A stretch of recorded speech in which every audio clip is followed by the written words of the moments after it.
So ayan mga kadrama-rama, alam ko pong inaabangan nyo po no, yung next na mangyayari po dito sa Abot Kamay na Pangarap dahil sobrang nakaka-tense na nga po no, at saka nakaka-excite na nga din po talaga yung pinapakita ni Director every episode dito sa Abot Kamay na Pangarap habang nalalapit na nga po yung pagtatapos ng Abot Kamay na pangarap no mga kadrama.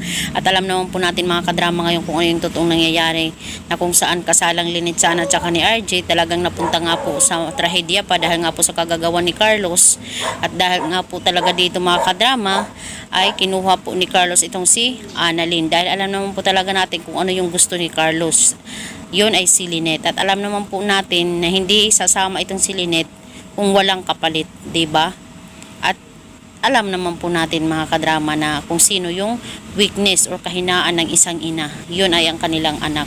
Kaya kinuha talaga ni Carlos itong si Annalyn para talaga makuha niya itong si Lynette. So itong si Lynette, papayag po siya sa gusto ni Carlos, mailigtas lang talaga ang kanyang nag-iisang anak na si Annalyn. Sino ba naman yung nanay na hindi kayang gawin para sa kanyang anak? Diba? Lahat naman talaga tayong mga nanay ay kaya natin ibigay kahit buong buhay pa natin, isakripisyo natin sa mga anak natin para sa kanila, diba? Dahil ganun natin sila kamahal at gusto natin na safe talaga sila at ligtas sa lahat ng oras. Kaya dahil po dito mga kadrama, talagang gagawin talaga ni Lynette yung paraan na mailigtas itong si Annalyn. Pero alam naman po natin mga kadrama, kung makuha man talaga ni Carlos itong si Lynette, gagawa po talaga ng paraan sila RJ na mahuli itong si Carlos. At siguro mga kadrama, yun na yung ending, 'di ba? Pag nakuha na nila si Lynette dito kay Carlos, tapos itong si Carlos makukulong, tapos ano na sila, masaya na sila RJ at saka sila Lynette. Kumbaga may freedom na sila na gawin ang lahat dahil nasa kulungan na itong si Carlos. Siguro yun na yung part na magtatapos na talaga yung Abot Kamay na Pangarap. Agree ka ba doon mga kadrama? 'Di ba? So mga kadrama, abangan na lang po natin yung scenario na mangyayari po dito sa Abot Kamay na Pangarap.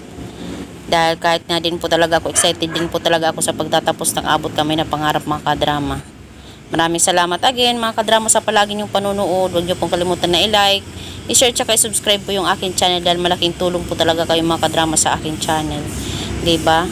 So Lynette, kaya mo yan. Yan na, dito na talaga kakaalaman ng lahat. At sana din talaga itong si Morgan ay malaman na din talaga na ito ay si Moira. Siguro yung magbubuking dito kay Moira ay si Carlos. Yes po, si Carlos yung bubuking dito kay Moira. So yun lang po mga kadrama. Maraming salamat again sa palagi niyong panonood. Malaking tulong po talaga kayo sa aking channel dahil sa iyo po ay unti-unti tayong kumikita dito. So yun lang po mga kadrama. Maraming salamat. Don't forget to share this video. And bye. Abangan mga kaabot kamay mga kadramatic. Bye bye. Bye mga kadrama.